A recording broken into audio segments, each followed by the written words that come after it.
Ashok Leyland इकोमेट 1618 T एक बड़ी क्षमता वाला ट्रक है जो बहुत शक्तिशाली इंजन और अच्छी गाड़ी की क्षमता पर दावा करता है। यह एक बड़े 5.7 litre H series 6 cylinder engine द्वारा संचालित है जो 2400 आरपीएम पर 180 bhp की अधिकतम शक्ति और 1200 से 1900 आरपीएम पर 660 Nm का पीक टॉर्क पैदा कर सकता है। इंजन को heavy duty 6 speed manual transmission gearbox और single plate dry type 380 millimetre व्यास की अक्षीय स्प्रिंग क्लचर के साथ जोड़ा जाता है। ट्रक को एडब्लू और पीओसी फिल्टर की आवश्यकता नहीं है। सस्पेंशन कर्तव्यों को अर्धअंडाकार अपग्रेडेड मल्टीलीफ स्प्रिंग्स द्वारा आगे और पीछे की ओर संभाला जाता है। Front axle section non reverse Elliott type है और रियर में पूरी तरह से floating single speed hypoid axle है। ब्रेकिंग कर्तव्यों को एबीएस फ्यूल टैंक क्षमता के साथ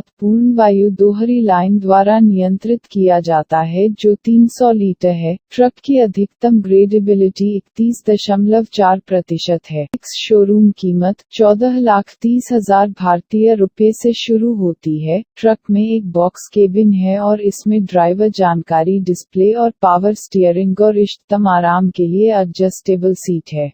ट्रक का सकल वाहन वजन 16,200 किलोग्राम है। यह सुनिश्चित करता है कि पेलोड क्षमता से समझौता नहीं किया जाता है।